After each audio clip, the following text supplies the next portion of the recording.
Hello hello uncle, நான் பூஜா பேசுறேன். எப்படிம்மா இருக்க? நல்லா இருக்கேன் அங்கிள், நீங்க? ஏதோ இருக்கேம்மா. ஏம்மா உன் திருவிளையாடலுக்கு ஒரு அளவே இல்லையாம்மா? என்ன சொல்றீங்க? ஏம்மா உன் கம்பெனில நீயே வேலை கேட்டு அப்ளிகேஷன் கொடுத்திருக்க, அதுக்கு அந்த உமா ரெக்கமெண்டேஷன் வேற.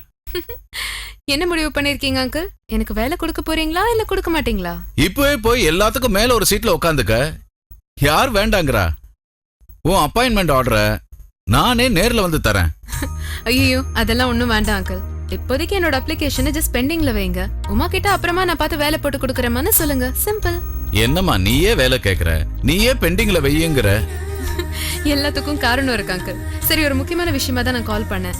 எனக்கு அவசரமா கொஞ்சம் பணம் தேவைப்படுது. லாயர் ரங்கராஜனோட அக்கவுண்ட்டுக்கு நீங்க ட்ரான்ஸ்ஃபர் பண்ணணும். இப்போதான் நம்ம 50 lakhs அனுப்பிச்சேன்.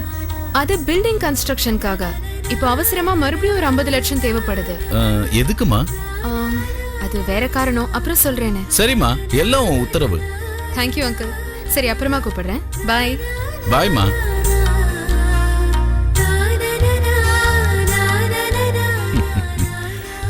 இந்த பொண்ணு விளையாட்டு பொண்ணாவே இருக்காளே. உமா, நீங்க சொன்னீங்கன்னு உங்க கம்பெனில நான் அப்ளிகேஷன் போட்டேன். ஆனா இது வரைக்கும் யாரும் எனக்கு ஃபோன் பண்ணல, எதுவும் சொல்லல. ஐயோ, என்னாச்சு? சாரி பூஜா, நான் உங்ககிட்ட சொல்லணும்னு நினைச்சேன். உங்களோட ரெஸ்யூமே அப்ளிகேஷனும் நான் ஜிஎம்க்கு ஃபேக்ஸ் பண்ணிட்டேன். ஆக்சுவலி அவரு 2 monthsல இங்க வராராம். ஸோ அவரே நேர்ல வந்து உங்க அப்பாயின்மெண்ட் ஆர்டரை அவர் கையால உங்களுக்கு தராராம். அப்படியா? அப்போ வேலை கன்ஃபார்ம்டு இல்ல? நான் வேற இடத்துல வேலைக்கு தேட வேண்டாம் தானே? வேண்டாம். All right. சரி, புது வீட்டுக்கு போயிருக்கீங்க, அப்பா கூட போயிருக்கீங்க. எப்படி இருக்கு உங்களுக்கு? ஓகே. பெருசா என்னால திடீர்னு அப்பா கூட ஒட்ட முடியல. ஆனா அம்மாக்கு ரொம்ப சந்தோஷம். Very good. சரி, அவங்க உங்க கல்யாணத்தை பத்தி ஏதாவது பேசினாங்களா? கண்டிப்பா அதை பத்தி ஏதாவது சொல்லியிருப்பாங்க. நீங்க வேற பூஜா, போன வாரம் நம்ம லாலா மாமா ஏற்பாடுனால மாப்பிள்ளை வீட்டுக்காரங்கள பெண் பார்க்க வர சொல்லிட்டாங்க. என்ன பண்றதுன்னே தெரியாம நான் தவிச்சு போயிட்டேன் தெரியுமா? அப்புறம் எப்படி சமாளிச்சீங்க? அம்மா கிட்ட கோவப்படுற மாதிரி நடிச்சு எப்படியோ ஒரு வழியா சமாளிச்சிட்டேன். இந்த தடவை ஓகே உமா, ஏதோ பண்ணி சமாளிச்சிட்டீங்க. பட் மறுபடியும் இந்த மாதிரி நடந்துச்சுன்னா என்ன பண்ணுவீங்க? இல்ல பூஜா, அப்பா கிட்ட நான் கொஞ்சம் தெளிவா சொல்லிட்டேன். இப்போதைக்கு என் கல்யாணத்தை பத்தி யாரும் கவலைப்படாதீங்கன்னு. நேரம் வரப்போ நானே சொல்லிடுறேன்னு சொல்லிட்டேன். அப்படின்னா ஒரு வழியா இன்டைரக்டா உங்க மனசுல இருக்கிறத அவங்களுக்கு தெரியப்படுத்திருக்கீங்க, ரைட்?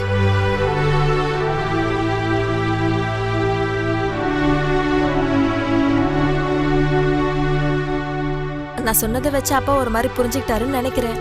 சோ இப்போதைக்கு எங்க வீட்டுல எந்த பிரச்சனையும் கிளம்பாதுன்னு ஒரு நம்பிக்கை. ஆனா பாவம், பரத்தோட படம் தான் பாதியில நிக்குதுன்னு கவலையா இருக்கு. ஏன்னா பரத்தோட படம் ரிலீஸ் ஆகி நல்லா ஓடினாதான் எங்களோட கல்யாணம் யாரோட டிஸ்டர்பன்ஸும் இல்லாம நல்லபடியா நடக்கும். இன்னும் ஒரு வாரத்துக்குள்ள ஷூட்டிங் தொடங்கிடும். ஃபைனான்ஸ் பிரச்சனையெல்லாம் சால்வ் ஆயிடுச்சுன்னு பரத் சொன்னாரு. என்ன பூஜை சொல்றீங்க? நிஜமாவா? பரத் என்கிட்ட சொன்னதை தான் நான் இப்போ உங்ககிட்ட சொன்னேன். ரொம்ப சந்தோஷமான விஷயம் சொல்லிருக்கீங்க. வாங்க அப்படியே போய் ஸ்வீட்டும் காஃபியும் சாப்பிடலாம். பூஜா, பூஜா, பூஜா, பூஜா, பூஜா, பூஜா, என்னாச்சு?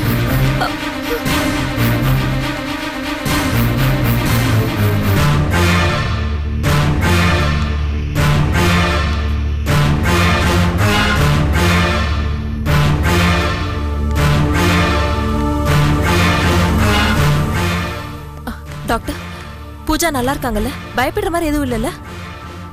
அதெல்லாம் ஒண்ணும் இல்லம்மா. இதுக்கு முன்னாடி இது மாதிரி நடந்திருக்கா?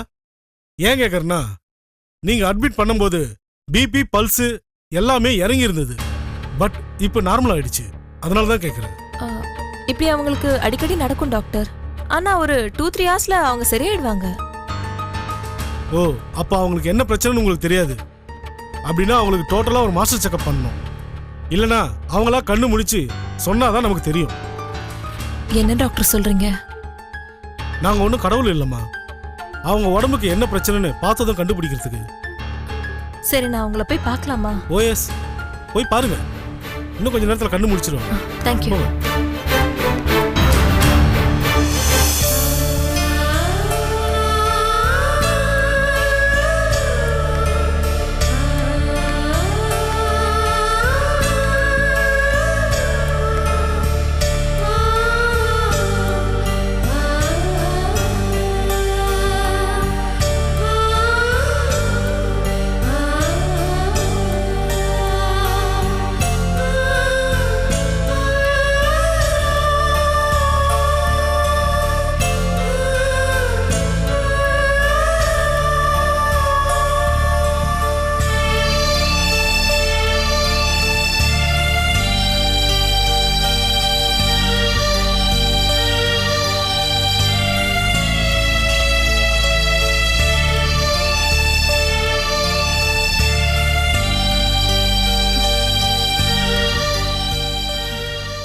என்னாச்சுமா?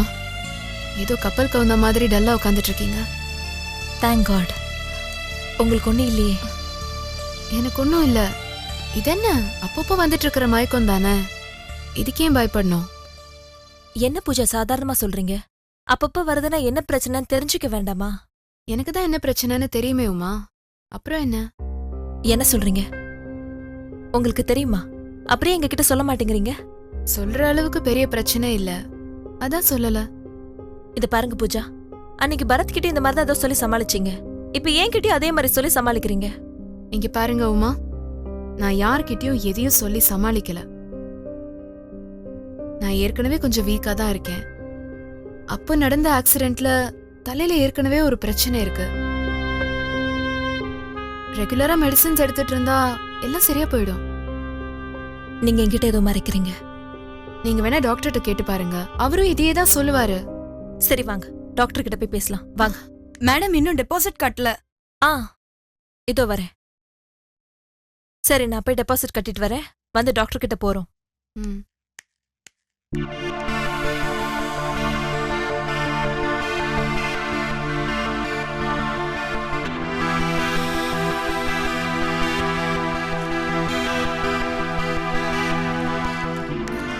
Excuse me doctor. உங்களுக்கு இல்ல எனக்கு ஒன்றும் இல்ல, ஐ எம் ஆல் ரைட். உட்காருங்க. தேங்க்யூ. 1 ஹவருக்கு முன்னாடி ரொம்ப சீரியஸா இருந்த நீங்க இப்போ இப்படி? டாக்டர், என்னை பத்தின சில உண்மைகளை நான் உங்ககிட்ட சொல்லணும்.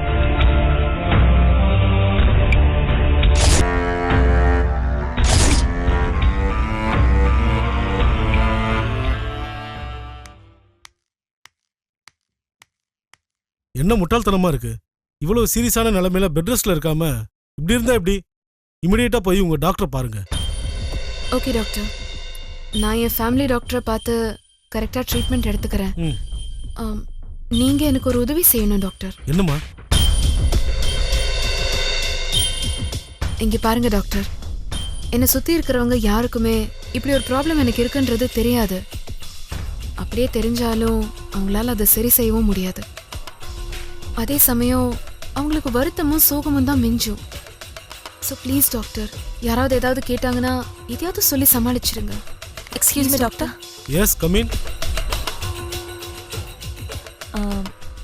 பயப்படுற மாதிரி எதுவும் பிரச்சனை இல்லைல்ல டாக்டர்? பயப்படுற மாதிரி ஒன்றும் இல்லைம்மா, ரொம்ப வீக்காக இருக்காங்க. சிறப்பு டேப்லெட்ஸ் எல்லாம் எழுதி தரேன், கரெக்டாக ஃபாலோ பண்ணுங்க.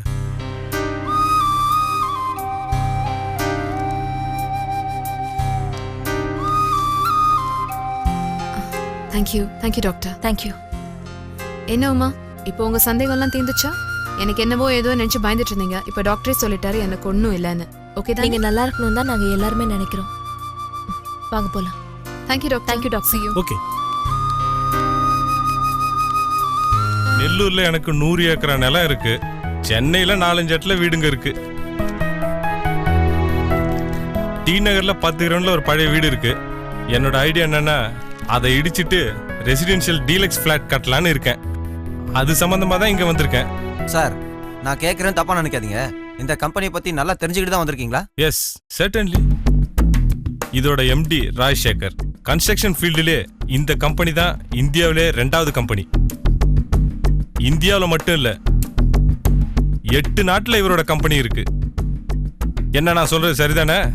Correct correct. ஆனா இந்த கம்பெனியோட எம்டிக்கு தான் டைமோட வேல்யூவே தெரியல. என்ன மாதிரி பெரிய மனுஷங்களை இப்படியா வெயிட் பண்ண வைக்கிறது? ஆமா, நீங்க அப்பாயின்மெண்ட் வாங்கியிருக்கீங்களா? இல்ல. ஆனா 3 தடவை வந்தும் அப்பாயின்மெண்ட்டும் கிடைக்கல, அவரை பார்க்கவும் முடியலையே. ஆமா, நீங்க? நான் ஒரு 30 தடவை வந்துட்டு போயிருக்கேன். ஆனா இது வரைக்கும் நான் அவர் முகத்தை கூட பார்த்ததில்ல. அப்படியா? நீங்க இன்னொரு 3 மாசமாவது அலைய வேண்டியிருக்கும். வாட், 3 monthsா?